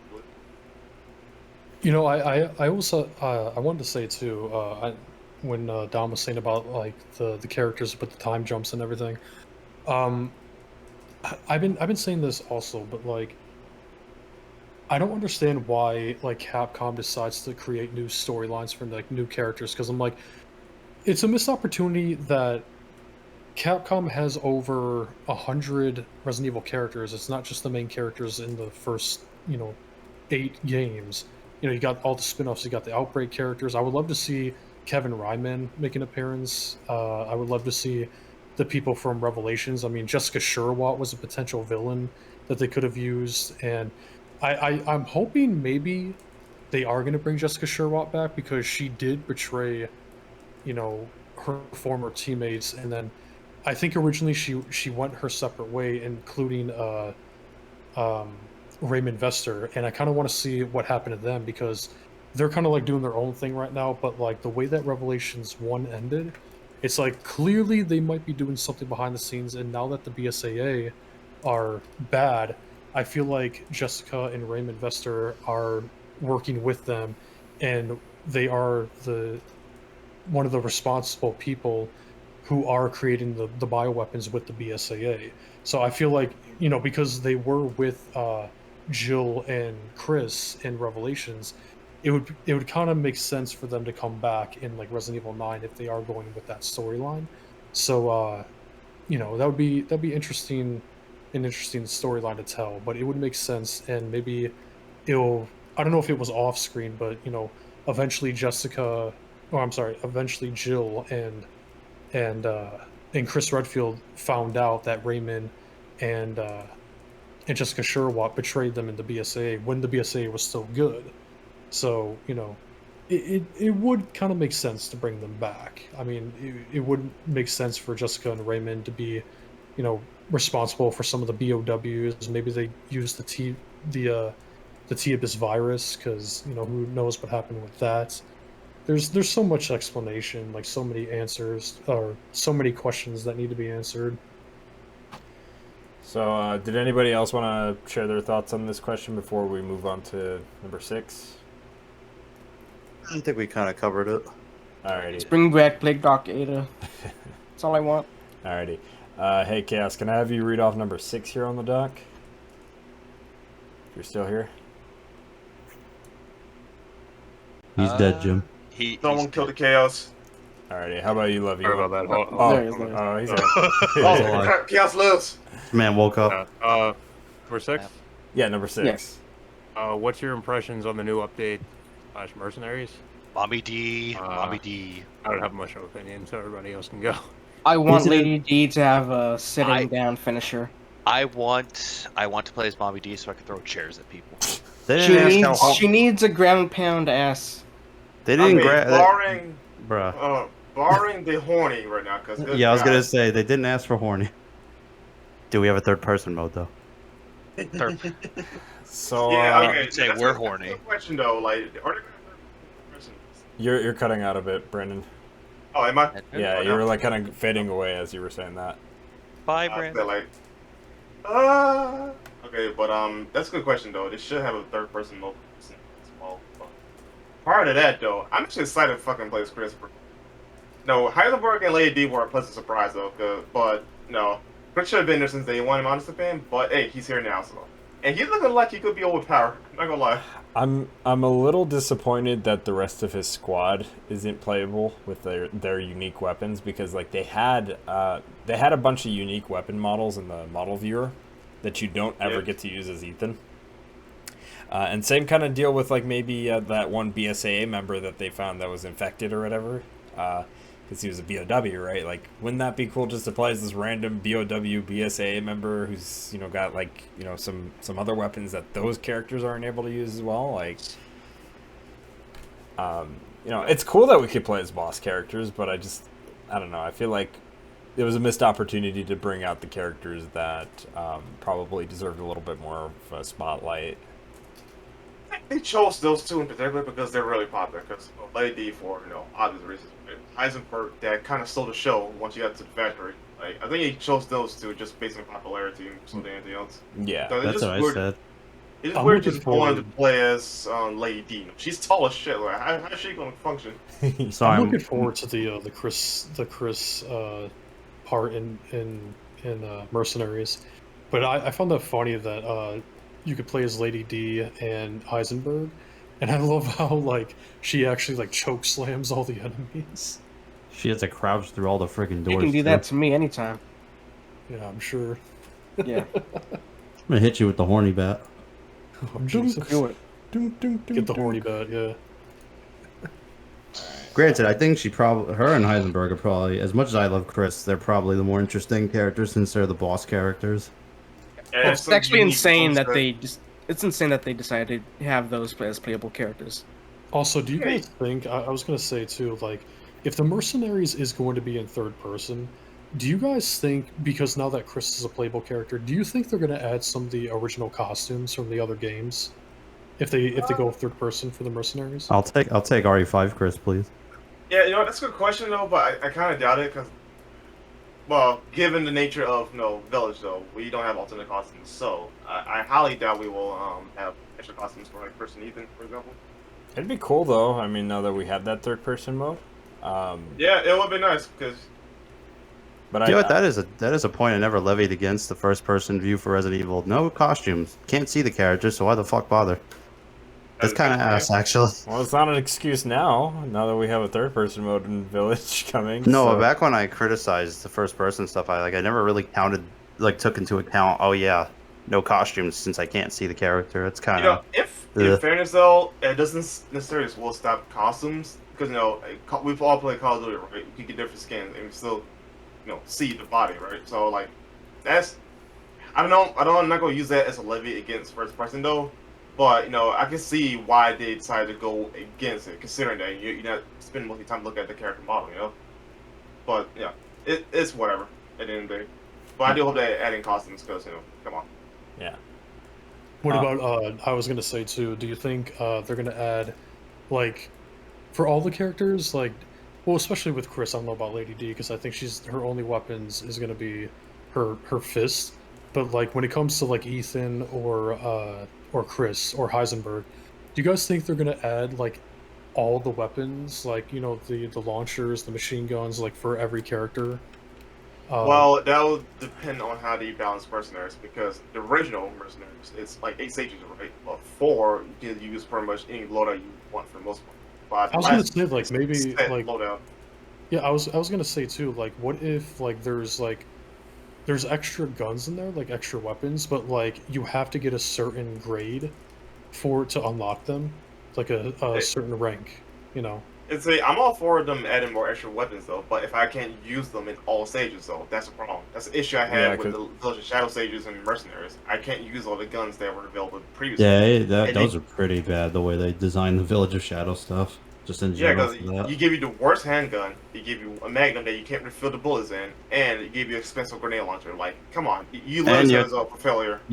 You have to pretty much be a sweat in Mercenaries to get anything done, and it's just sidetracking, but I really don't like the way they did Mercenaries in it. It's way too much. You have to be a tryhard instead of just have fun with it. At least if you're trying to actually unlock things from the store. Yeah, with how they originally released it, so I'm kind of on the same page with you guys in that, like, I really hope that they change it in the sense that we are able to be able to use those weapons or those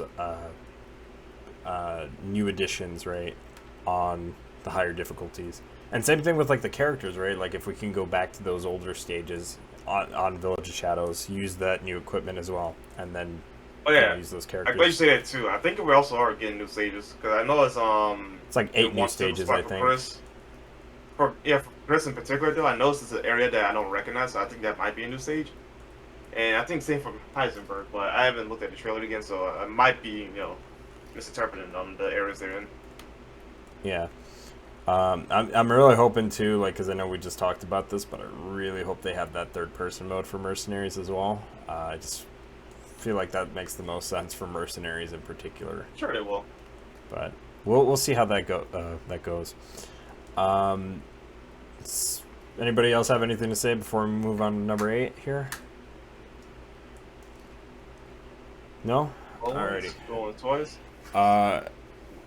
Alright, Levy, you want to go ahead and read off number 8 here for me? Number 8. Oh, it says we already did number 7. Well, yeah. Number 7. I hadn't tried them yet, but anyways, number 8. Though not. Oh, I'm sorry. I'm sorry. We didn't do number 7. My bad. Who scratched that number 7? Who scratched it? No. No. Keep it scratched off because I can read scratch off anyways. No. Anyone who has played. Oh, I'm sorry. Go ahead. Read it. Okay. Read it, boy. Yeah, boy. Anyways, to anyone who has played the PS5, Xbox Series ports of 2 Remake, 3 Remake, and 7, what are your impressions of the ports? I hadn't tried them yet, but I do have them physically, so I could just slap them on in. Read it. I'm refraining from touching 2 and 3 Remakes ports until I get the Platinums on the PS4 versions. So for those, I'll hold off. 7. So I'm the only one so far? 7 in particular, because I only have the PlayStation Plus collection download for that. I'm not able to get the PS5 version.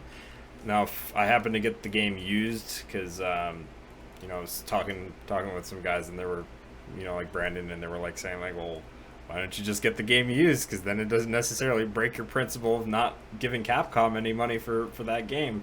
So I might consider getting it used just to, show off that PS5 version for the review. But, yeah, for RE2 and 3 Remake in particular, I'm refraining until I get those Platinums on the PS4 versions.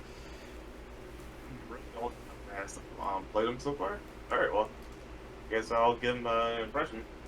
I'm gonna say 7, being it's the first one though, is probably the weakest one graphically, obviously though. But I do love the ray tracing for it. It definitely is pretty, pretty damn solid. Especially at nighttime. When you're in the house and going to the next area, I forgot what it's called. Basically, the area where Margaret roams at. The guest house. Yes, thank you. Okay, but the real showstopper here is gonna be 2 and 3, especially Resident Evil 3. That game looks freaking immaculate. With the RTX on, it's beautiful. I actually enjoy my time more playing it than I ever did before because of the new RTX, because it looks so damn good. And also the fluidity is a lot better now thanks to a higher frame rate, which by the way you can play on 120 FPS. Nice. But yeah, I say the best looking one is definitely 3.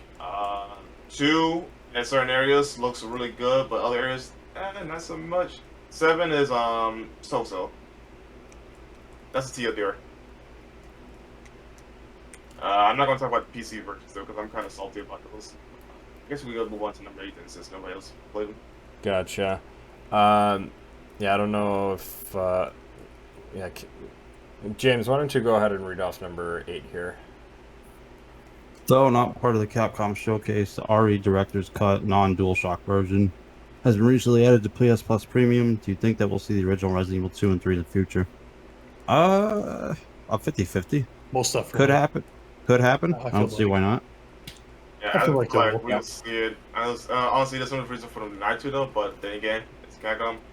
Are there other versions of 2 and 3? Like is it their DualShock versions? Yes, the Vanilla Joe, the original, and the DualShock version too. But I don't remember what's on the store for the original Resident Evil 2. But for Resident Evil 3, no. This is only Resident Evil 3, and it's subsequent ports to other systems. For Resident Evil 2, it's the DualShock version. I can tell you that because I own the non-DualShock version physically. The save datas are compatible, by the way, for most things except for the additional modes that are included in the DualShock version. But the digital version in particular is based on the DualShock version for RE2. Okay, that's good. But what I'm most surprised about is that they decided to use the non-DualShock version, which I'm not necessarily complaining. For two reasons. One, I'm not a big fan of the soundtrack. Minus a few The tracks in it, basement so. theme. You forgot the basement Yeah. theme. Two, the soundtrack was composed by the Fraud that also did Onimusha's 1 soundtrack. So it would make sense for Capcom not to give that menu more exposure by any means, right? So why would they use the DualShock version at this point? I So don't even it makes know. sense for them to scratch it. I don't know if you can, but I'm not sure if because we downloaded Siphon Filter the other night, and I believe the control scheme on the game itself shows the non-DualShock controller for PlayStation. So I'm wondering if if you play RE1, right, if you can still use the analog stick and it just has that emulated analog control then, you know? You know what? I could ask someone when I get a chance about that. So thank you for that. Nope. Yeah. So it might be you could still play it with the dual analog controls. It's just not technically the dual analog shock version, which not necessarily a bad idea. I think it would be great to see the other two games. I just hate that it's locked behind PlayStation Plus Premium, especially because I already own all 3 RE games digitally. So I'd like to be able to have those games there. Because I already own them. So. And I, for one, never owned the OG game, so that would be a good way for me to try and play the originals. Yeah. So for you, at least, there's a bit of an incentive because you've never played them before. But yeah. Mm-hmm. Yeah, I will say too, the amount of the pricing that they're charging for that Premium Plus, my God. It's like what, almost $20. It's that's kind of ridiculous to play. And here's the thing, you can't even download those games and keep them forever. It's once once the subscription runs out, you can only play them if you still have it. So it's just I don't know. If they were to charge at least $10 maybe, or $5 to play these emulated games, but I don't know, $5 to $10, it would have made more sense. But almost 20, come on, man. It's no, the premium is cost $120 a year if you go by 12 months, right? So essentially, honestly, this will be going off topic though, because we're not here to discuss the value of PlayStation Plus. Yeah. I'll say though, right now, premium has not sold me. Just based on the old library, right? There are some games that you, on PS4 and PS5 you can only get for free on Premium, but there's a large selection on Extra that you could get for free, which I prefer Extra over Premium right now. But again, that's even over. So I'm not gonna dive too deep into that. Yeah. No, I'm not. Are we on question 9? We're on question 8. We're still on question 8. Yeah, we're on question 8. If you do you wanna go really quick on this before we move on to number 9 though?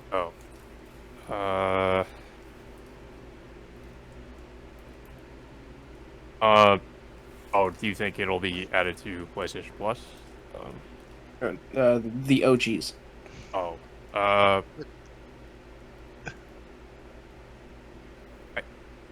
Yeah, I'm kind of surprised it hasn't been added. Yeah, because so far we only have that first game, right? We don't have the other two. So, and there was I know this is a bit off topic, but there was also a leak for Dino Crisis coming out to the platform as well. Okay, I did see that. That's awesome that they actually are acknowledging Dino Crisis for these games for the PlayStation PS Plus, thing. right? Yeah. So the question generally is just do you think those two games, the remaining 2 RE games, are gonna get added onto that subscription base? I mean, I'm pretty sure it will, because knowing that's the early, early stages of the new PlayStation Plus, so I wouldn't really doubt that if they I would be kind of shocked if they didn't, to be honest. Yeah, I mean, I guess I'm 50-50 on that because it's because I don't know if it's I mean I would assume like yeah it's partially Capcom's decision as well as Sony's to put that on there, but considering the way Sony's been handling things as of late, I honestly wouldn't be surprised if it didn't get put on there for whatever reason. But I mean I would hope it's going to be put on there. I mean especially if Dino Crisis is going to be put on the store.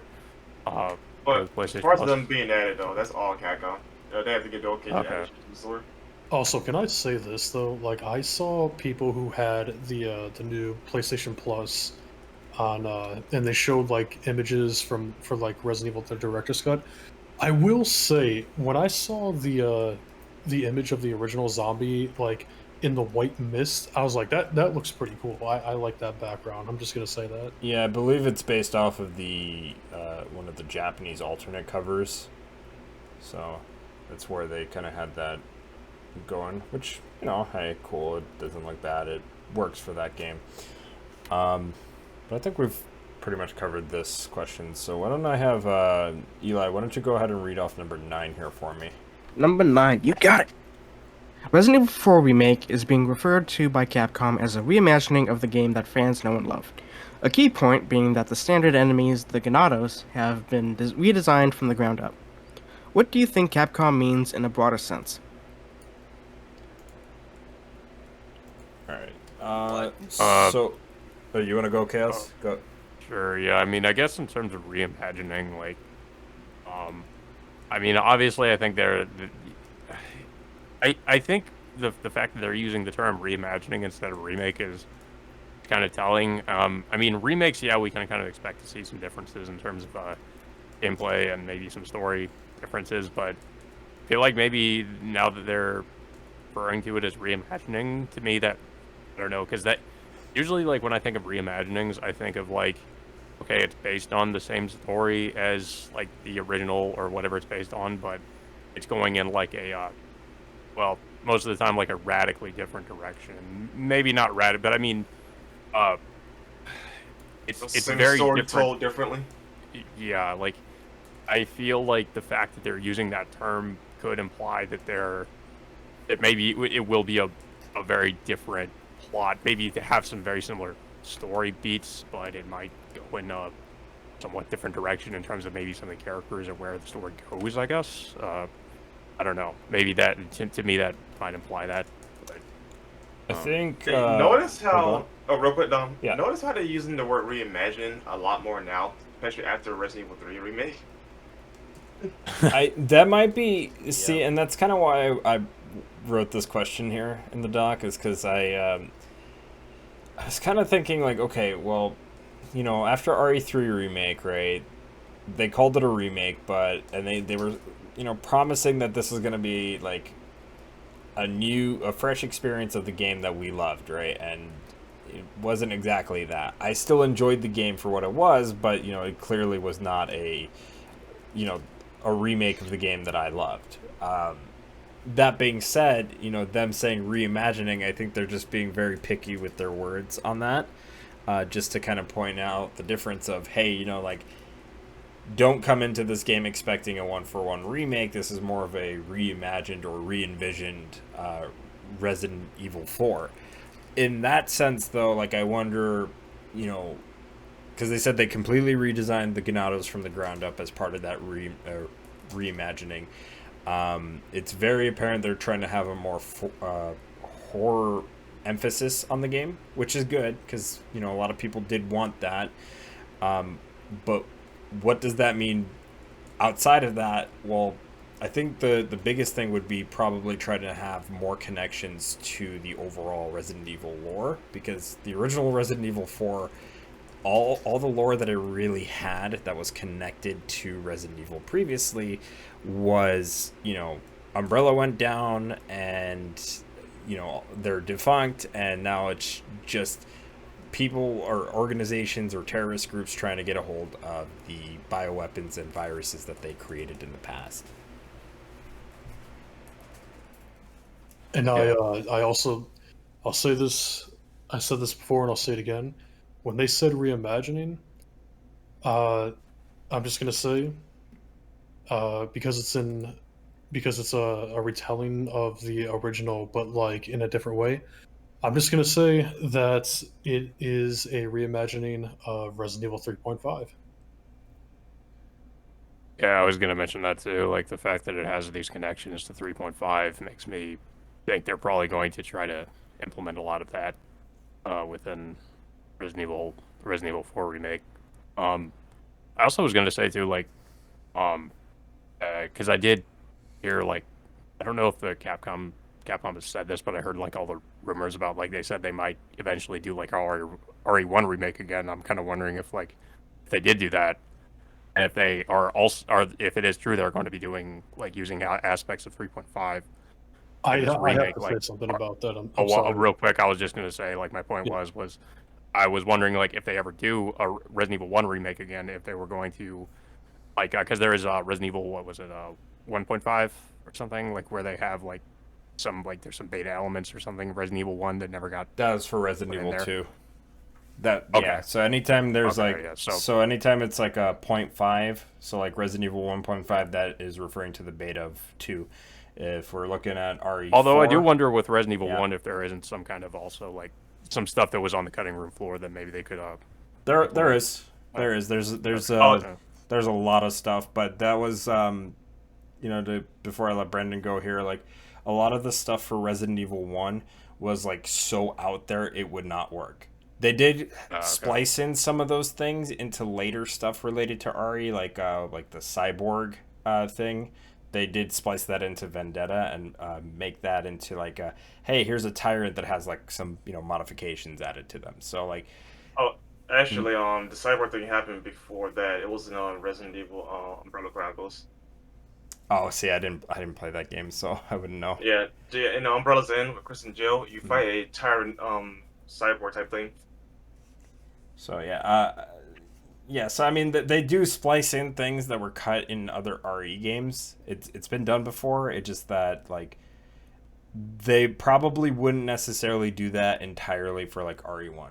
They did say that when RE2 remake was coming out that they were interested in potentially doing a remake of RE1 to fit tonally with the new RE2 remake, and this was before RE3 remake had been announced, but they did want to have it more in the style of RE1 remake, which I wouldn't necessarily be opposed of, because then that would mean we would have two different remakes to play, and it means we'd have three different ways to really experience RE1 at that point.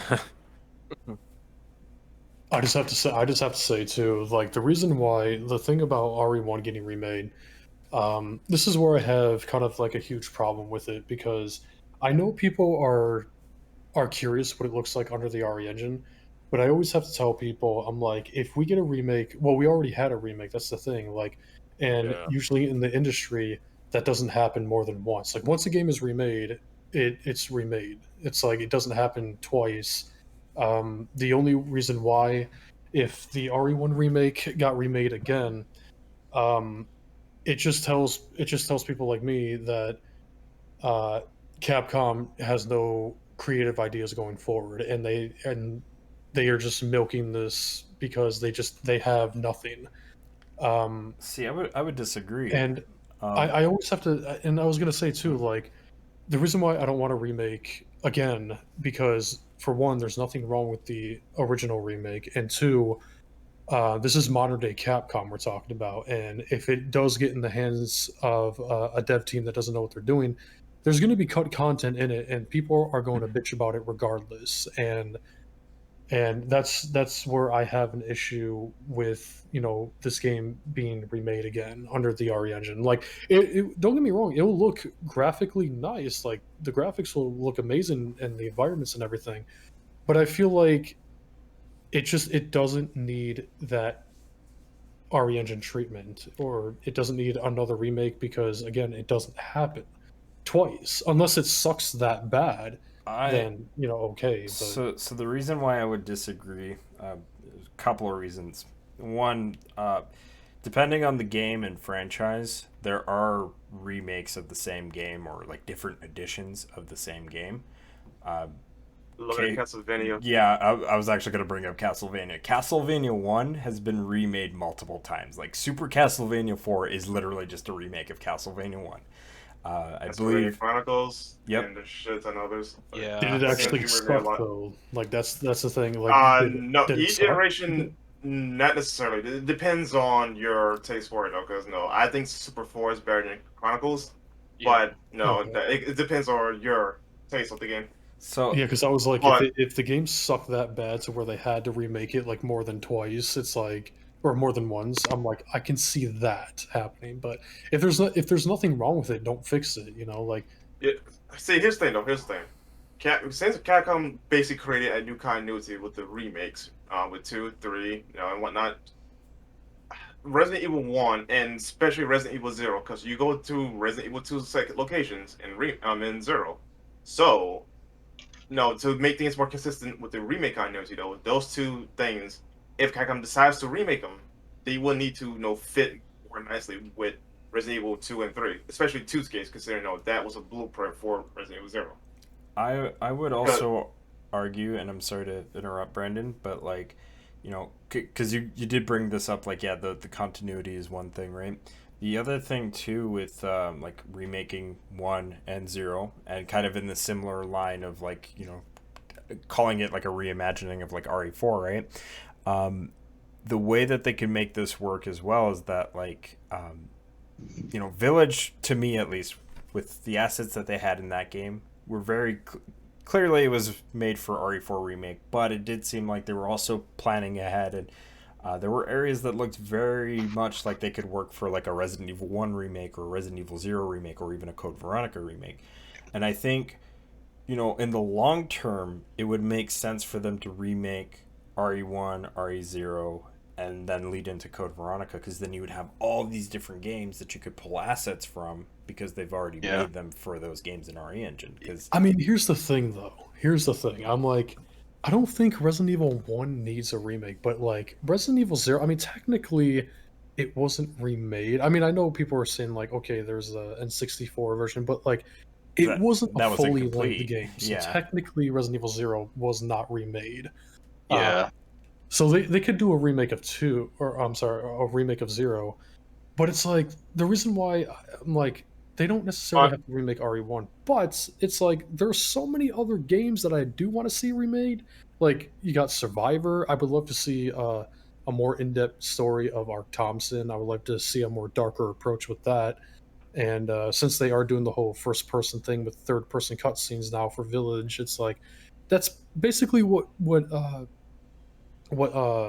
Survivor was. So I'm like, imagine if we got like a third person, version remake of Survivor, also Dead Aim, Outbreak. Yeah. I mean, Dino Crisis. I'm like, Code Veronica. Like, there's actual games that really need a remake that has never had the RE Engine treatment, and I'm like, RE1 is far from that. Like, it was already remade. There's nothing wrong with it because what can you do?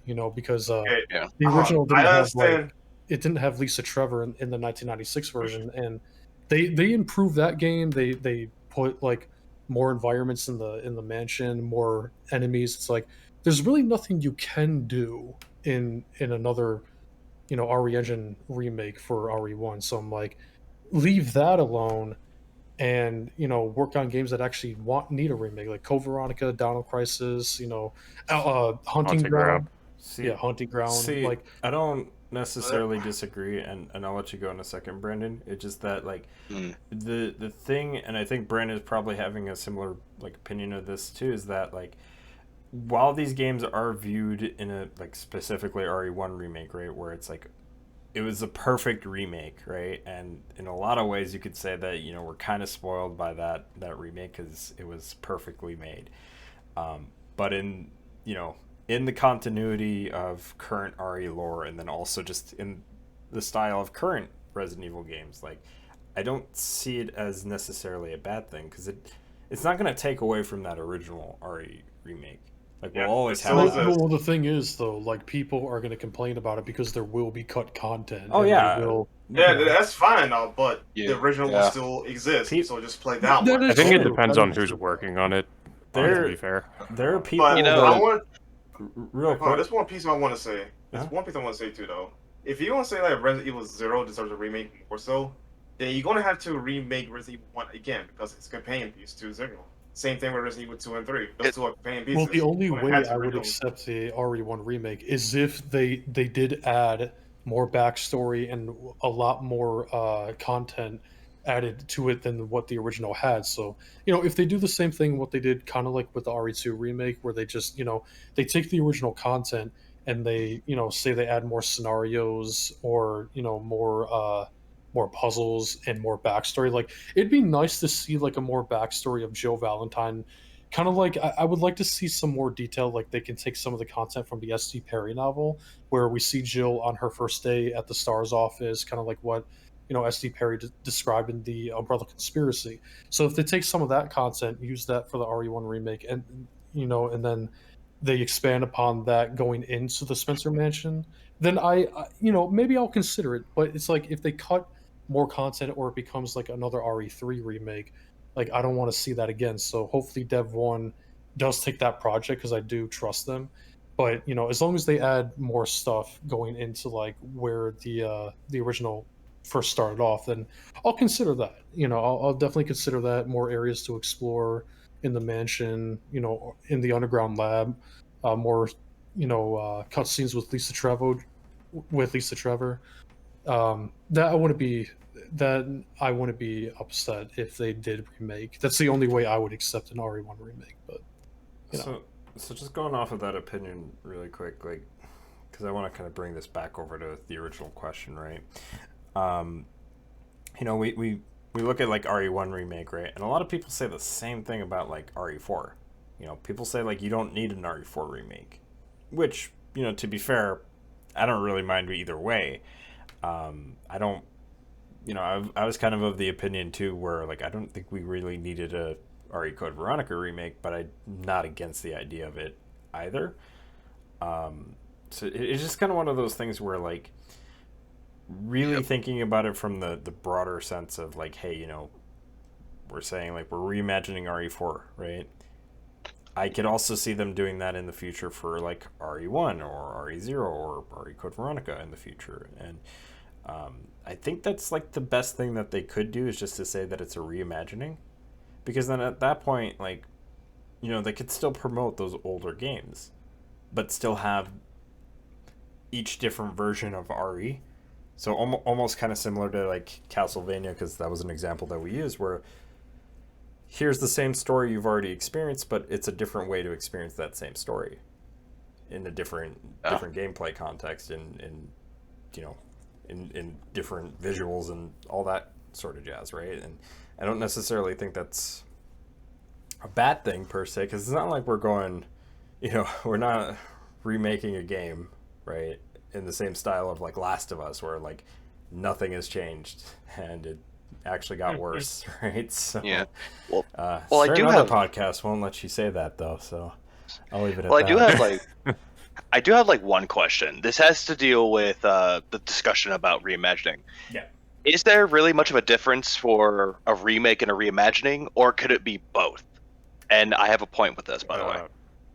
I think I did say this before. Like, to me, like, I don't know if there's actually like a standard accepted definition of it, but to me, like, reimagining is just like is more of a more of a radical departure from what it's based on. Where like a remake is taking or is trying to recreate the original of whatever it's based on, and then like making small, maybe some somewhat significant changes, but nothing like too crazy.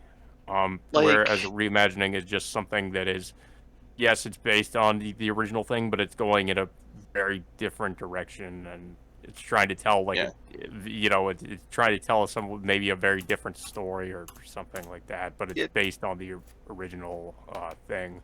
Like when I keep seeing remakes, there was always one, and I always got into arguments with people about this. But this was like Final Fantasy VII Remake. where essentially Oh, okay. I say this because I look at the game, I think that it could be contributed as both, because they remade the game from the ground up, and they made it into an action RPG, which a lot of people liked, but also it reimagined the story.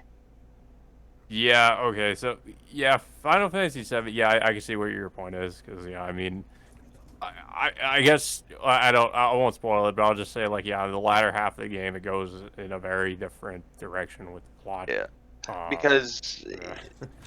well, I kept saying that because a lot of people kept telling me it's a remake, and I said it's a reimagining. But later on, as I went back and I thought about the discussion that I had with them, I came to that conclusion that it's essentially a reimagining remake because it reimagined the story and it remade the gameplay.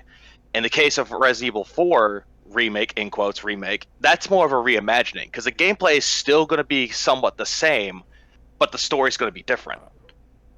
I guess we'll have to see when that comes out because I mean, yeah, they say it's a reimagining, but I mean, we'll kind of have to observe that for ourselves. Honestly. But it might be another Final Fantasy VII remake where they redid the characters a different way, they remade them, but they're changing the story a little bit. But then you look at other games, like let's look at The Last of Us Part 1. That's not really much of a remake. That's just like a definitive port. Sure. Yeah, which I mean, you could argue why didn't they just port the remaster, but you know, Without the multiplayer, so it's technically a worse port. It's pretty much. Yeah, no, when I say definitive port, that's like in big sarcastic air quotes, definitive. Yeah. But then you look at a game like well, I'm going to say a point for a remake. You look at Mafia Definitive Edition. That's a remake. Yeah, you are paying more for Last of Us Part 1, to be honest. Yeah. How much of a sucker are you? All right. But $70 it's not a for Last of Us discussion or roast, so... Yeah. I'll make a why poll. don't we wrap things up here? So to end things off, I was gonna say too before I forget. Yeah. Speaking of the remakes and the reimagining talk, see when you say like Resident Evil 4 did not need a remake or reimagining, I completely agree with that. But I am happy that it is a remake 3.5 basically. But speaking of like reimaginings and stuff, the reason why Code Veronica, in my opinion, should have been remade before Resident Evil 4 because there are issues in the original that the remake can do. Like, you know, a lot of people didn't like Steve Burnside because he was always like a whiny little bitch. They can take that and make Steve more likable. Like, they can use the concepts from like Dark Side Chronicles because that Steve Burnside was actually more likable and he was more of a badass. So like they could change stuff like that with like, you know, Steve and even Alfred Ashford. Like, I would love to see some stuff from Dark Side Chronicles in a remake of Code Veronica because there are elements and issues with the original that the remake can improve on. Regarding RE4, there's not like major changes that they can do, but I'm glad they are kind of like extending things. But yeah, it would, you know, Code Veronica does have its issues and, you know, they can improve on that. So, you know, I just wanted to kind of like throw that out there because, you know, Alfred Ashford, you know, he is kind of like weird, but they can also make him a little bit more serious this time around, and including with Steve to where, you know, he is a likable character and, you know, they can, I don't think they have to do much with Claire because she was badass in the original, but it would be really nice to extend like some more flashbacks to where she before she ended up at Rockford Island. So yeah, they but can that's improve off of that's Code definitely Veronica. a conversation for like a potential like RE Code Veronica remake if that ever does happen. Almost definitely. The fan remake kind of like described that too, which I hope they go something like that. But you know, I just want to throw that out there. So anyway, why don't we go ahead and wrap things up here? Nemesis, where can we find you? You can find me on Twitch, twitch.tv/Nemesis Biohazard. Also on YouTube, you could just find me by, you know, putting in Nemesis, and you'll find me there. And then I also have a Twitter, which is Nemesis as well, but you could find it by typing in Nemesis X25. So yeah, that's pretty much where you can find me at. Alrighty. Next up, James, where can we find you? At Capcom Fan 2022. Shut up. Bring it back. No. He's Let bringing it die. back. Let it die. You can find me on Twitter at DevilHunterJames. Alright, Eli, where can we find you? You can find me on Twitter at GammaEli. Okay. Levy, how about you? You can just find me on Twitter, YouTube, as Iveega, but also I'm going to try to do some Twitch, so yeah, I might make a link tree about where I have all my links, but that's going to take some time. Gotcha. How about KaptainKaos? Where can we find you? You can find me on YouTube and Twitter at KaptainKaos, and you can also find me on Instagram where I post my art stuff at Enigmatic Arts. And Brandon, where can we find you? It's how you're home. Oh shit, it's Mr. X. Obviously. Yeah. Yeah, damn straight. You can find me on Twitter and Bruno. I have a link tree, which Don will link, hopefully, so you see me on anything else. Yep, So, I did link that on the Tormented Souls podcast, so that is all good. And then you guys can find me as BioDevil_Dom on YouTube, Twitter, and that's about it. So until then, we will see you all in the next one, and hope you all take care. Take care, guys. Thanks for having me. It's been fun. Yeah. And yeah, Mommy have a good one. Mercenaries. Sit on me.